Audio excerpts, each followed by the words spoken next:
Look at your neighbor, tell them you're looking good. Are you glad you came? I'll request you to talk briefly before I begin. So we're going to do 2 or 3 things. Tell them one more thing. You will learn a lot today. Women are obsessed with how they look. It is not very difficult to figure out what to give to a woman, from day outfits, dinner dresses, pajama sets, gym pants, gift cards, perfumes, necklaces, bracelets, and all manner of beauty products, and jewelry, and the list has just begun. I get surprised and mesmerized when men pretend they do not know what gift to give to the woman in their lives. But let me ask you a question. Who do women really dress for? Is there a woman who dressed and straight away you know she was not dressing up for her mother? You know, a woman's dress is like a barbed wire fence. Keeps off trespassers without obstructing the view. What that means is this: your clothes reveal your personality. Your wardrobe decisions tell others about the secret desires that you're trying to hide. Your outward appearance reveals what is going on your inside. Your thoughts and feelings are laid bare by your dress code. For instance, when a choleric woman reveals too much cleavage, that could imply she's craving for power and control. Every single decision by cholerics is a statement decision. When they hear heels or they fold their sleeves, the message is clear: dare. Of all personalities, cholerics are the most obsessed with brands. Every time they dress up, they are telling you this: check the label. Know where people belong. On the other hand, are melancholists who try as much as possible to avoid attention. Males will dress in dull colors so that they don't get noticed. And to cover up for the sporadic mood swings, males try to cover up everywhere. Of all personalities, males are the least bothered with trends and fashions. In its pure form, male is the latest comer, matters, trade, and fashions and designs. But the other extreme are sanguine girls who must scream for attention. It's never business as usual for sanguines. If it's heels, they better be high, quite high, and very bright. If people are going to dress in miniskirts, they make them real mini. If you dare them to leave the top open, they expose as much as natural features as practically admissible. But when they hurt, sanguines get so wounded. For example, when they're financially broke, they get so broken, they can wear their jewelry over the top. On the other hand are phlegmatics. The phleg of all personality types is the least bothered and the least concerned about what people think about them. For example, a phleg can get stuck in a style rut. In plain language, a phlegmatic woman can dress in the same style for 5 years in a row. For example, they can dress in a chic conference like this one in the same way they would dress up in a funeral service. You know, a woman's life revolves around her body and her relationships. For many women, hair is an extension of who they are. Hair is a symbol of identity and femininity. In times past, during wartime, there are many women who used to shave their hair to disguise as male soldiers. Hair is a crowning beauty for women back to biblical history. For women, hair and beauty are intertwined, one and the same thing. Hair for many women is fairly a very complex subject. Women devote a lot of time, energy, resources to maintain their hair. Some are low maintenance matters hairstyle, while others are high maintenance. There's a certain hairstyle that can threaten and scare away weak men from a distance. They see a problem to avoid and a gold digger. I repeat, the weak men. And your hair affects your mood from day to day. You know, unlike men who approach a woman verbally, women said instinctual signals. So the women, for example, who play with their hair just to attract a man.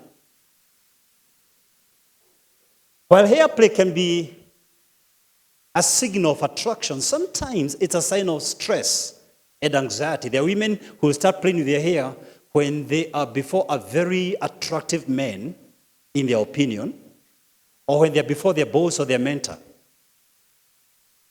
There are other women who will unconsciously shave their hair because of stress. Women are concerned with their teeth, color, gaps, and alignment. No wonder correction braces were invented. A dazzling white smile makes you look cuter and younger.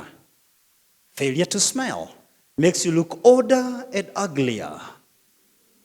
And for the single girls in our midst, failure to smile can scare away potential candidates. Now, look at the girl on the right and on the left and tell them, give me a smile, baby, give me a smile. First impressions are made within a second. When you wear a smiley face, you set a signal that you are a pleasant soul. When you wear a frowny face, you set a signal that you are now foul to avoid. When men compliment a woman, they see the entire package. But the opening balance in feminine compliments is your face. A woman's face is a glow that issues forth and attracts people. Her eyes sparkle. Her smile lights up the room, revealing her golden heart and leaving the rest of us in awe and wonder of God's ultimate masterpiece. Beauty is the currency upon which many women trade. That's why aging ignites emotional tailspin. The very first gray hair or wrinkle on your face sends shivers down the spine of many women. Today's empowered girl, if you call her mama, you lose all the points. But call her girl, and you gain all the premium points. And that's the primary reason why many women today don't like talking about their age. In fact, one day, I overheard my masses say, I am 16 and holding firmly.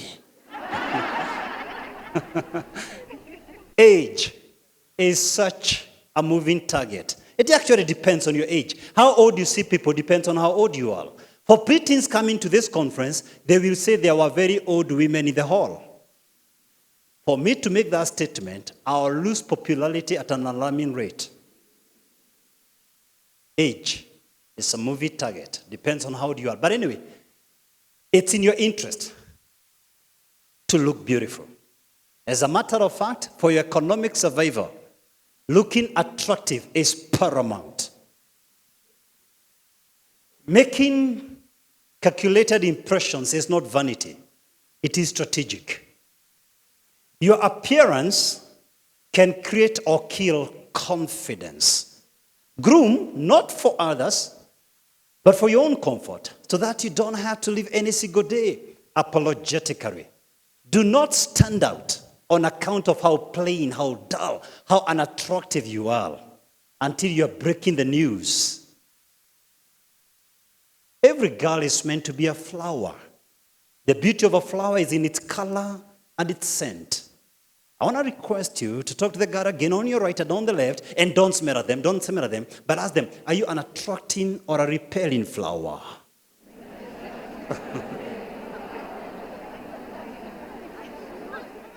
Taking into account everything from moisturizer, foundation and mascara, to lipstick, blushes, and face wipes, Skin Store estimates that the average working class woman walks around wearing $8 of beauty products on her face every day. By the way, I didn't say the fabulously wealthy woman. I say the average working class woman. $8 on her face right now. Every face you're seeing, approximately $8 on that face. Today being a special day as a conference, the odds are higher, the money is more. December 2015, Consumer Insight indicated that beauty is second only to food for the average working class woman in Kenya.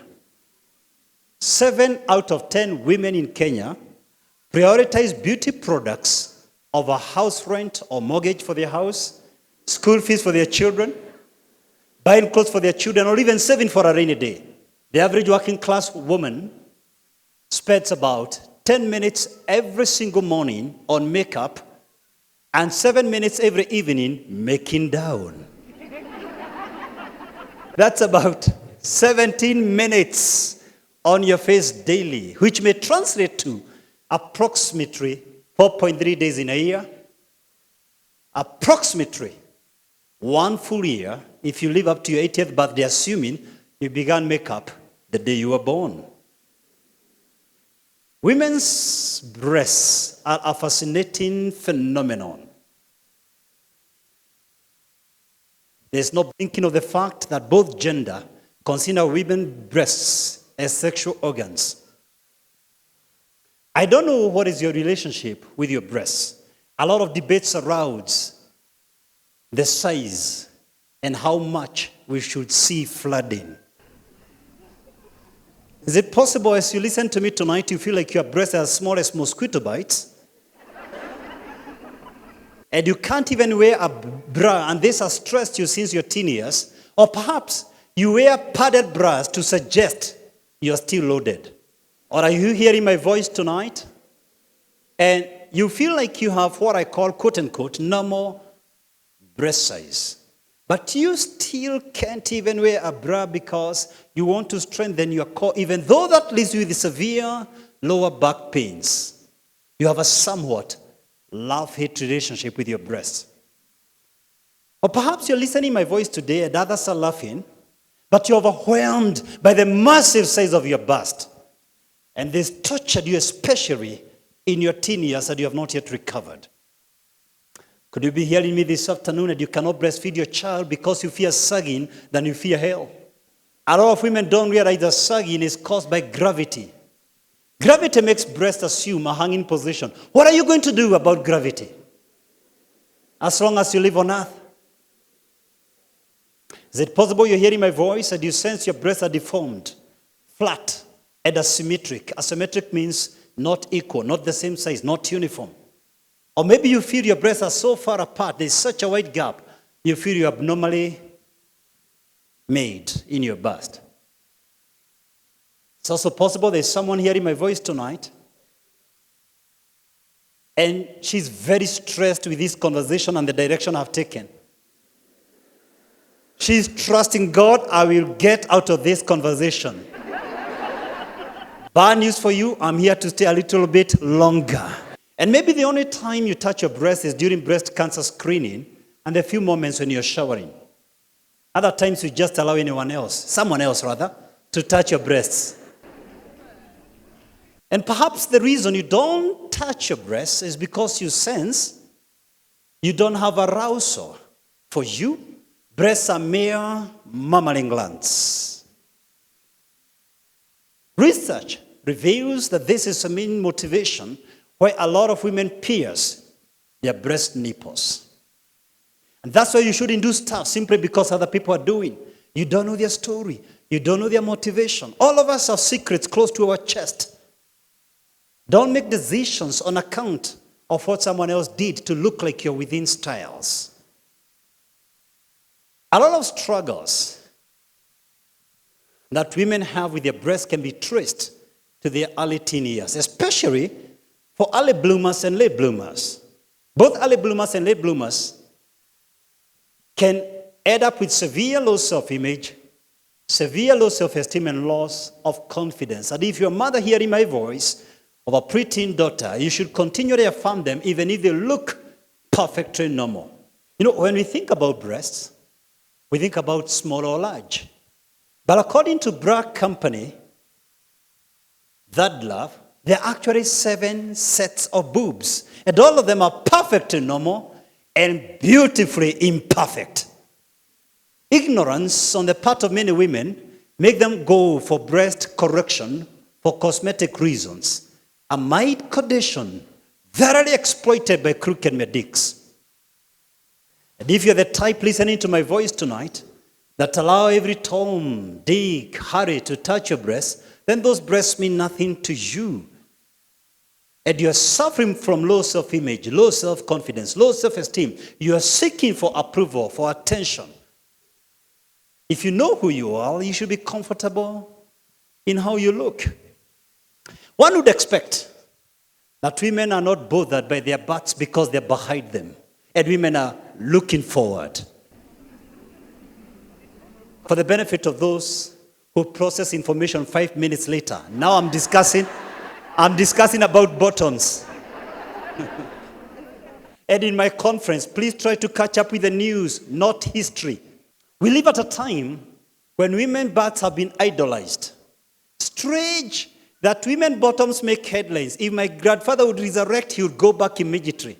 And if you don't know how much this has influenced you, just think about how many times during the day you pass by a mirror just to look at the size and the shape of your butt. Some women will even aimlessly walk in a restaurant or a rest park or a beach area just to catch a man's eye. You should never catch a man's attention by your bottoms.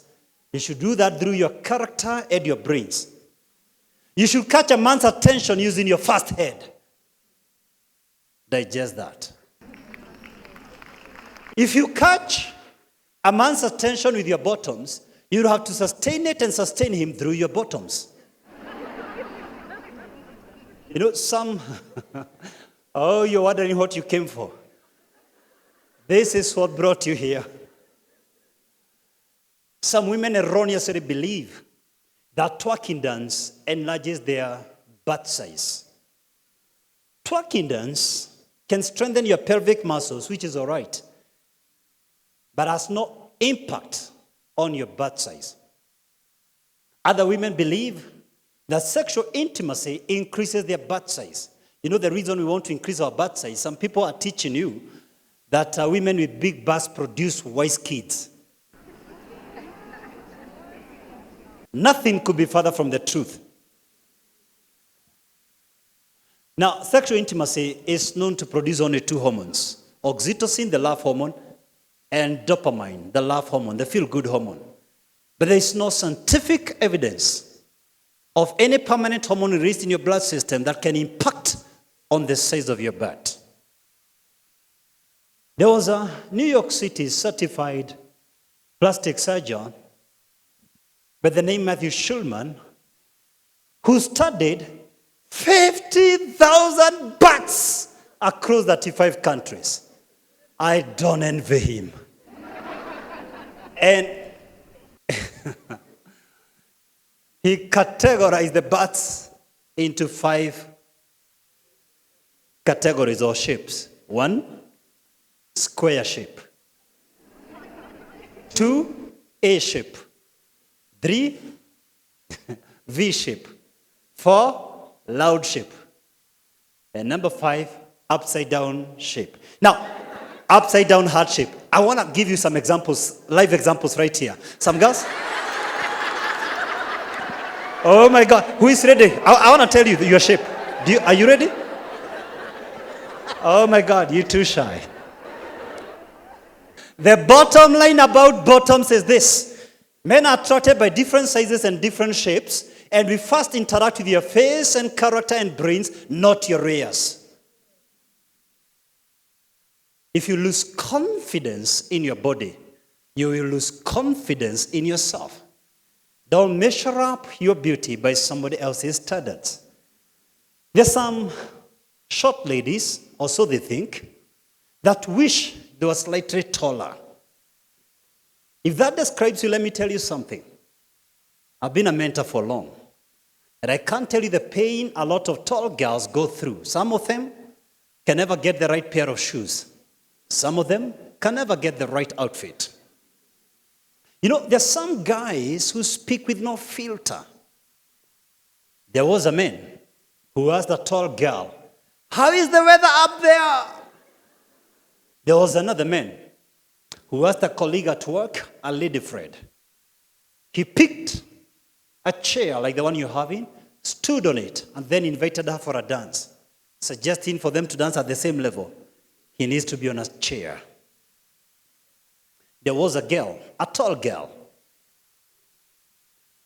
who was told by a lady colleague, "You have no point, you have no need to wear heels. Stick to the flats where you belong."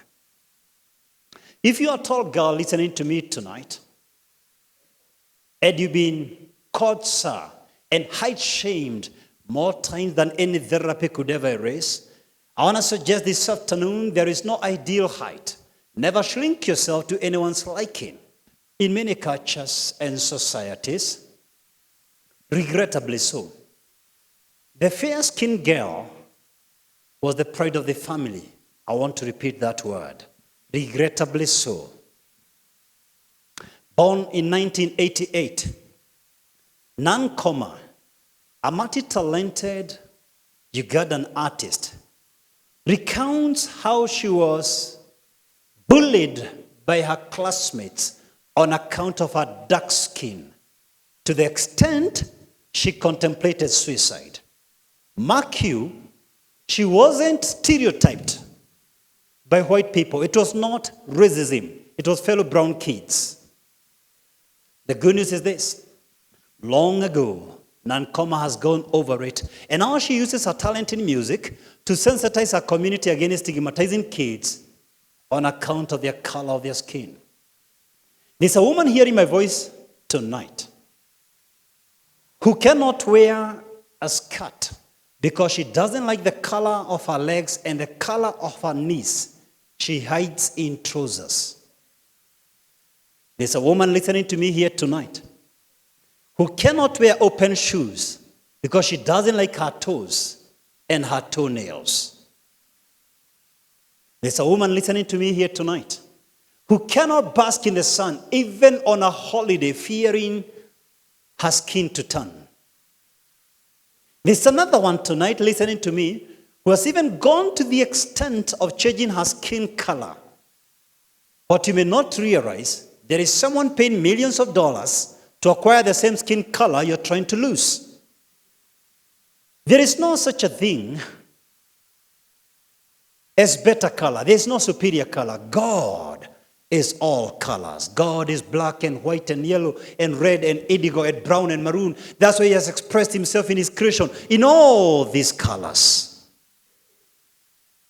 Some of you need to look back to your younger self and apologize to that girl and tell her you are and still are a perfect beauty.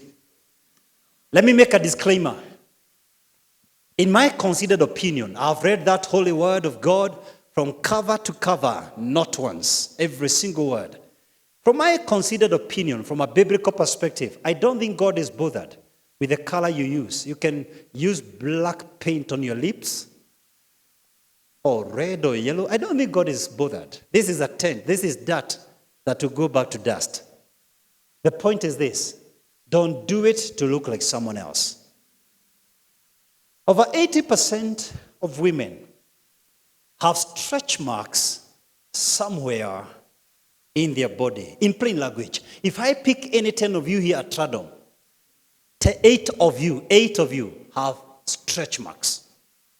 Ironically, women who go a lot of strength to try to hide their stretch mark. And the question is, you're hiding from who? 80% of you have stretch marks. You see, stretch marks are caused by life-changing moments like puberty, pregnancy, or weight loss. That's the reason you should see stretch marks as symbols of strength. If your body has stretch marks like the waves of the ocean, begin to see the waves of life that you have victoriously gone through. Thank you. See stretch marks as blessings, a meaningful tattoo. The beauty industry spends billions of dollars. I want to give you some truths here that may set some of you free. The cosmetic industry thrives on funding women insecurities about their appearance. Their marketing strategy is as genius as it is sinister. They make you believe there is something wrong with your natural features that need to be fixed, and then they offer themselves as saviors to women beauty dilemmas. You see, if anyone positions themselves as having solutions to women's beauty problems, they will have a permanent consumer base, permanently or eternally indebted to them. Who defines your value? Where do you derive your value from? Is it from your car, your job, your house, your children, your hair, your breast, your husband, your boyfriend? Learn to derive your value from what you can't lose. You can lose that position. You can lose your job. The country can go into flames. That has happened to many nations. You can lose your child. You can lose your husband. You can lose your boyfriend. You can lose your breasts. You can lose your hair. Learn to derive your value from what you cannot lose. Most women in the world today derive their value from the media. According to Rick Warren, the media preaches three things: looking good, feeling good, having goods. Looking good, it's all about your image. And even if you try to acquire the body image suggested by the media, people will change their mind and you've got to master a whole new self altogether. Why should you allow a dysfunctional world to standardize you? Number two, the media talks about feeling good, and that's sex and pleasure. Almost every single advert brings a picture of a naked woman, or almost naked. Thirdly, the media talks about having goods. That's materialism. The working class in this nation has deteriorated to such a consumer society. No wonder the malls are coming up by the hour. We have nothing to show 10 years after work because it's from herd to mouth. To post on Facebook a nice holiday we were enjoying out there on loan. I think one of the things you should realize about the media, for example, the magazine girl does not even look like the magazine girl. The magazine girl is airbrushed. They have used stuff like Photoshop ads for her ad campaigns and billboards and social media adverts, and you are killing yourself to look like an advert. Jennifer Lopez makes her money through singing. But she realized that she can make more money by swinging her butt. It's strange that some careers trade on butts. So to ensure nothing happens to her career, she insured her butt for a cool 300 million US. Oh my God, some butts are so precious. And most of you here have not insured your butts. How many have insured? The highest insured body parts are Maria Carey's legs. 1 billion US dollars. That can pay the entire teaching fraternity in Kenya for a year. If someone's legs can be valued at $1 billion, what is the value of a soul? I suggest to you tonight, there is nothing you wear that gives you value. There is nothing you drive that gives you significance. There is nowhere you live that gives you your self-worth. You are priceless. You are the breath of God. You know, you have 3 sets of values. Your first value is what I call broad value. This is what others think about you. People's perception about you. And there's nothing you can do about people's perception about you. For example,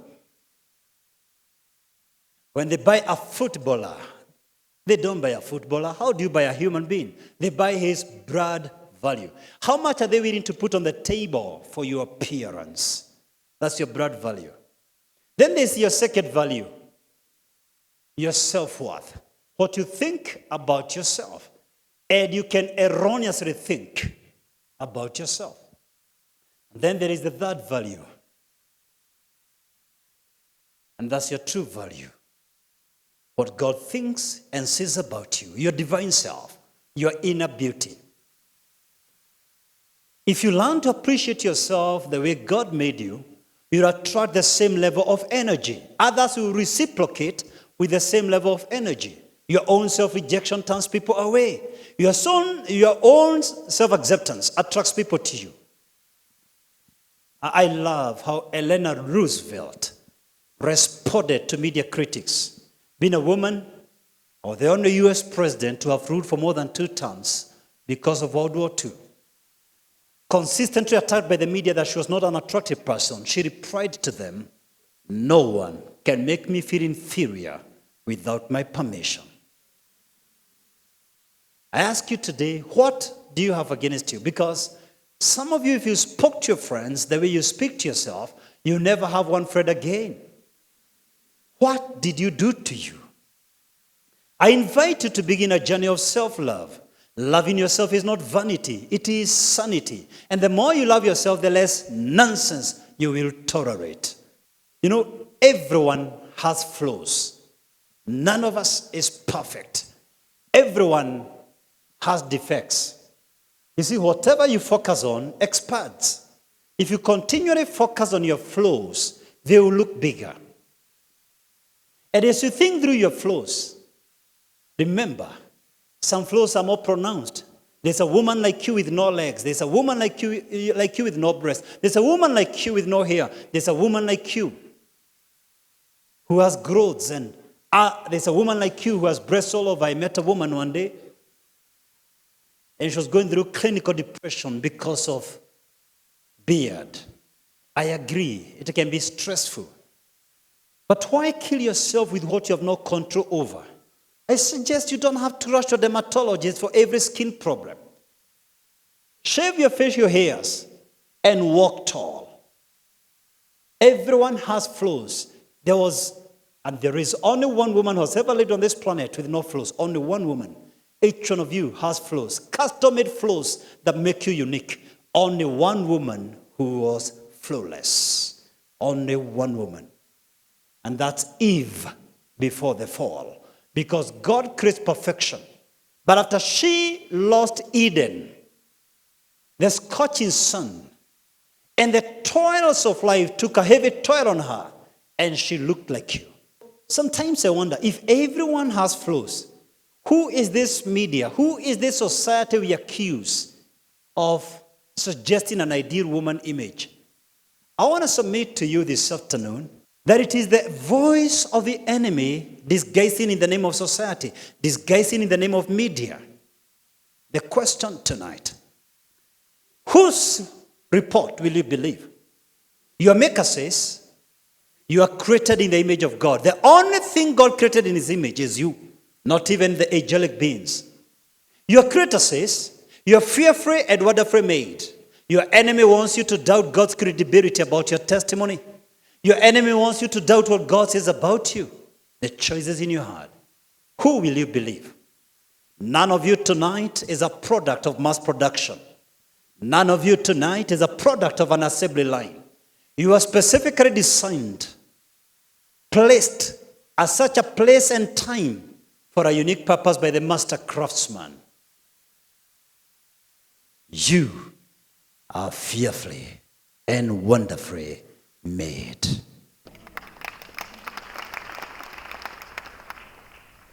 And your own self-talk interferes with your body image. Put it this way, your body image will never rise above your self-talk. Your body is always listening to you. How are you speaking about your breast, about your butt, about your hair? If you lose your breast, don't lose your mind. If you lose your hair, don't lose your mind. If you lose your car, don't lose your mind. If you lose your job, don't lose your mind. If you lose your children, don't lose your mind. If you lose your house, don't lose your mind. You're none of these items. You are God's breath. You're here by right, by divine appointment. No wonder I wrote a book called The Power of the Spoken Word. If somebody spoke cursing words to you when you're growing up, especially the words of a father or a mother who said you'll be barren the rest of your life, who said you'll never have a good marriage, and you've broken 2-3 relationships as a result, who said you'll never succeed in career or in business. I have 10 chapters in this book. One, how to speak to your children. But I think the most important chapter in this book is called The Power of Self-Talk. And I've given you how to break those curses and achieve your God-given destiny. Are you learning anything? You are so quiet. So before I continue, tell the neighbor on the right and the left what you've learned so far.